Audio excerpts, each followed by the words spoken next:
मध्यपूर्वेतील युद्ध आणि इराणमधील वाढत्या तणावामुळे जागतिक ऊर्जा बाजारपेठेत मोठा भूकंप झालाय। आंतरराष्ट्रीय स्तरावर कच्च्या तेलाचे दर रॉकेटच्या वेगाने वाढून चक्क $110 प्रति बॅरलच्या धोक्यात पोहोचलेले आहेत।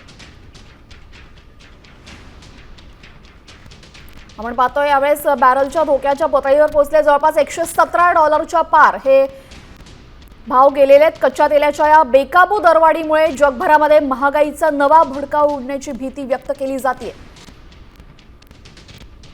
आपल्यासोबत आमचे प्रतिनिधी विशाल सोनावणे जोडले गेलेले आहेत। विशाल, कच्च्या तेलाचे दर खरं पाहिलं तर कच्च्या तेलाचे दर जे आहेत ते वाढलेले आहेत आणि प्रति डॉलर 117 प्रति बॅरल $117 इतके हे दर जे आहेत ते वाढलेले आहेत।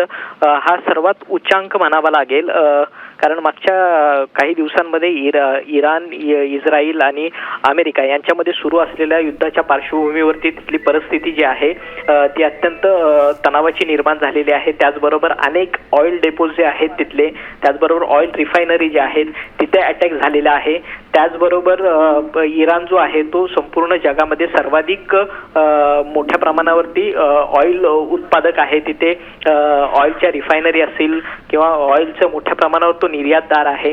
मात्र अशा परिस्थितीमध्ये तिथून कोणत्याही स्वरूपाची जी निर्यात आहे ती होत नाही, किंबहुना अनेक ठिकाणी जे त्यांचे रिफायनरीज आहेत, ऑइल डेपोज आहेत ते उद्ध्वस्त देखील करण्यात आलेले आहेत। त्यामुळे कुठेतरी कच्च्या तेलाचे जे भाव आहेत ते वाढलेले आहेत। याचा परिणाम जो आहे तो दैनंदिन जीवनावरती देखील होण्याचं मोठं संकट जे आहे, मोठा परिणाम होतोय। आपण पाहतोय मोठ्या प्रमाणात कच्च्या तेलाचे दर वाढलेले आहेत, $117 पर्यंत हे दर पोहोचलेले।